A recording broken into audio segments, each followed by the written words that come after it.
actually embarrassed for 2 reasons. First off is that it's Tuesday night and I picked this book on Saturday night. That's how much I've read. Grand total of 40 pages. That's the first reason I'm embarrassed. The second reason I'm embarrassed is I've come up to bed and I've locked the house and I'm too scared to go back downstairs to my office to find my microphone. Quick little update. Like I said, it is Tuesday night and I picked this book on Saturday night. Life update with this. We had some very sick children over the weekend. Not only did we have some sick children over the weekend, we had a sick Jess. I went home after 4 hours of work on Monday, so yesterday, and I had to call in sick today. I slept most of yesterday and I've slept most of today. It's literally 9:35. I've come up to bed with my lovely cup of tea. I've got my cartoon film on. I've got my Kindle, I've got my iPad, and I've got my book, and we're going to try and sit and read a little bit more of this. I want to get this done. This is the first book of my Christmas TBR series, and I'll be putting out a video every time I finish a book. You heard it here first, ladies and gentlemen. I'm going to be working hard. Thank you for tuning into this video. It will get more interesting. This video is about the Killer's Christmas List by Chris Frost. All they want for Christmas is you. Okay, so The Killer's Christmas List by Chris Frost. I am going to keep comparing thriller books to A Twist of the Knife purely because that is the main thriller that I started reading this year. Now, this one, we have a murder immediately in this book, and I love these kind of books where they start off with the crime and then you spend the book figuring it out, or more crimes happen and things develop. Whereas obviously in A Twist of a Knife, we took about 25,000 chapters to set the scene, then the murder happened, and then we took about 25,000 more chapters to figure out who did it. I like it when we've got things going on from the start, and that's exactly what's going on here. Now, I am literally on chapter 6, and we've had a murder. We're already figuring out, we've already got one major clue. We're already figuring out some clues. So far so good. The only thing is the writing's really small. So I just hope that I can keep myself interested in this. I find that when I don't feel like I'm making a lot of progress on books, I get bored of them. Like, if I feel like they're taking me too long to read, I will get bored of them. So with small fonts, I struggle because I feel like I'm not making much progress. But like I said, I will keep you updated. I'm hoping to finish this by Thursday night. It's probably wishful thinking, but I know I should have read more considering I've been off. But you know, when you are just so ill, you can't think to do anything but sleep. That has been me. I couldn't think of anything else to do. I don't want to do anything else. So here we are, finally a little bit more awake than I have been the past 2 days, and we're going to sit and read for a bit. Howdy, partners. Yeah, no, I haven't read much further. I'm on page 50 now. So, currently editing for tonight's video, which for you would have been Wednesday's video. Just doing the last little bits of that. And then I'm going to sit and absolutely smash this. I don't know why it's taking me up to page 20, but finally the words are flowing. Finally, all the pieces are kind of coming together in my mind to be able to read this small font. I don't know what's going on, and I'm sure some of you have the same issue as well. When you start a new book, it's really hard to just get going. I am not the only person that has this problem. When you start a new book, it's really hard to get into the flow of things, and it is even harder to just sit down and read it. Because you're not interested, you're not in the story, you're not invested yet.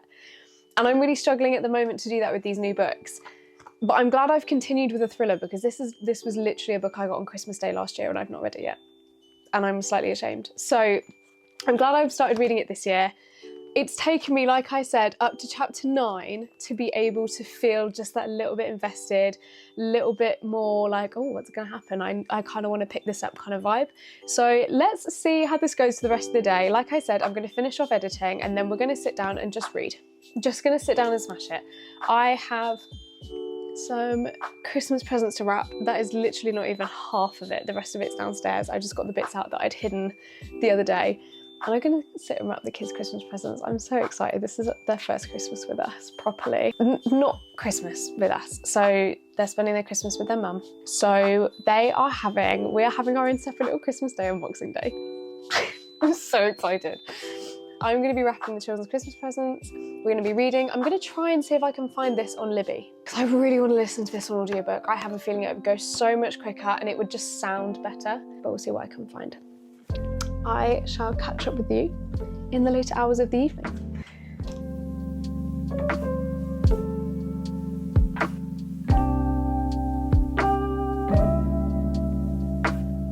This is not as cute as I thought it was going to look. Good morning, everyone. It is 8:42 on Thursday morning. As you can tell, hopefully you can tell. I'm still sick. I am currently on day 5 of my migraine. That is the reason why I have been so scarce on this video, and probably why I've not read very much, because holding my eyes open and staring at a book is not, it's not the one, sis. It's not it. Anyway, it is just short of 22 at 9. I'm gonna sit and read until 9 o'clock. Sit and read with me. Last time we spoke, I don't know where I was. But today, we are on page... oh, way further ahead than I thought. On to page 75. Not doing too well, to be honest with you, ladies and gentlemen. I'd like to get to page 150 at least today, but we'll see if that happens, if this headache can wear off. So far, very interested, very intrigued. Actually, genuinely disappointed that I haven't been able to pick this up more. So, the main detective in this story is Detective Inspector Tom Stoneham, and he has moved to a new area, he has a new girlfriend, and he has been called in 2 days before the start of his new job to sort this case out. To Detective Inspector, you know. So they found a first body, and on this first body was a Christmas list. And it just so happens that the first thing on this Christmas list says no angel, and the first body was found under the Angel of the North. It's not a spoiler, it's on the back of the book, so don't stress. I won't tell you the rest. To be fair to you, I haven't really got to the rest yet. But what I like about this book is not only are we talking about the normal chapters, and we've got the normal kind of routine of sleuthing and inspecting and figuring out and clues and stuff popping up, we're also talking about the lives of the people involved.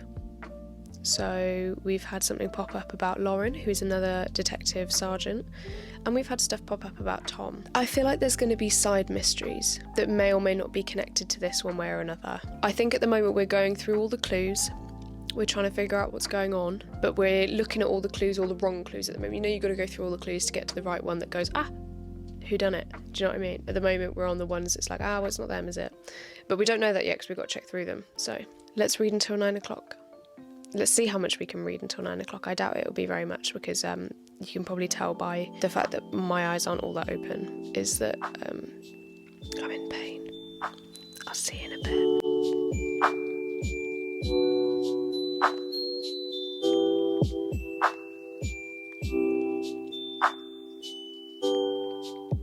Okay, so I have 8 minutes left of my timer, but I can hear my dog whining downstairs.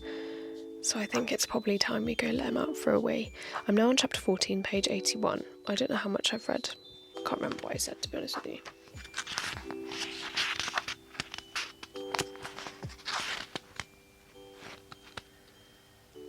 $74 to 81. I literally read 6 pages in 6 minutes, 7 minutes. I'll take it.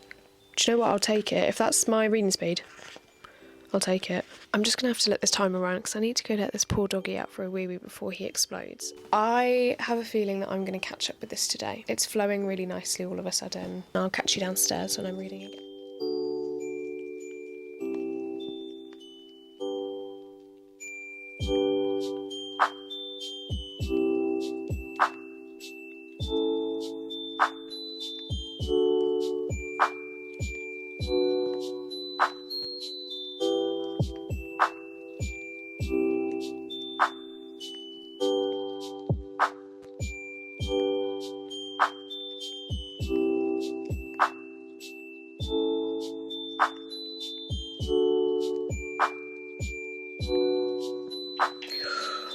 Ooh. Oh my god. Last 2 pages. Wish me luck. Ooh. Go you.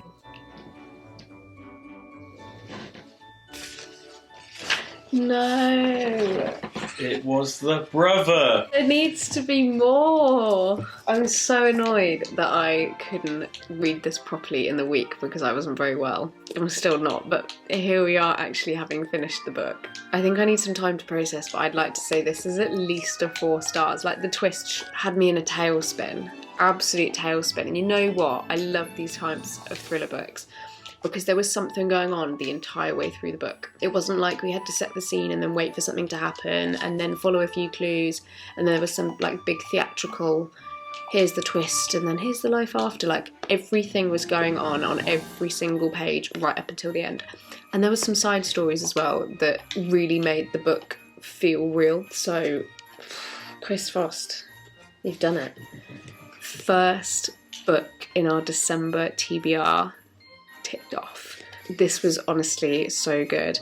It wasn't as Christmassy as you'd expect, with it being called The Killer's Christmas List, but it's based around Christmas. Basically, DCI Tom Stoneham is about to start a new job, and a couple of days before he starts his new job as a DCI, he gets a call. There has been a murder, and there is a body found underneath the Angel of the North. On that body, there is a Christmas list. This is on the back, I'm just checking. There is found a Christmas list after this man has been stabbed to death, and on the Christmas list there is a number of things, with the first one being no angel crossed off. Then a second body is found, stabbed after a work Christmas do, and she's wearing a red dress. Now can you guess what is second on the list?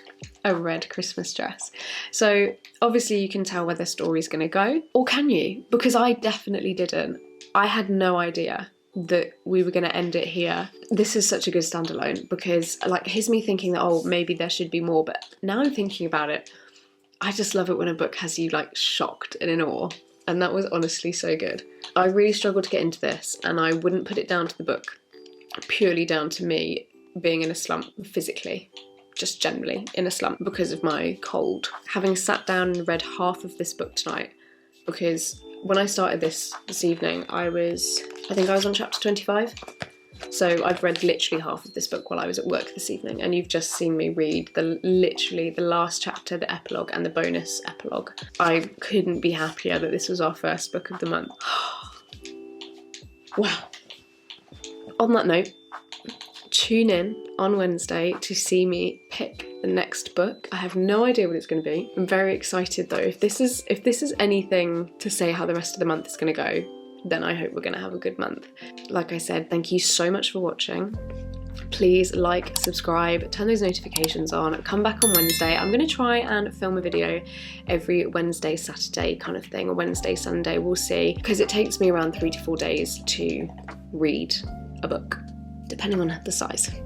So I'm going to try my best to upload and read fast every Wednesday / Saturday, Sunday, and we will hopefully get through my Christmas TBR. Thank you so much for watching. I shall see you on Wednesday.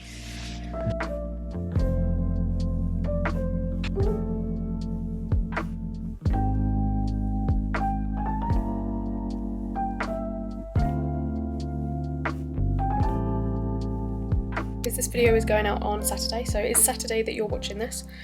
It will be Saturday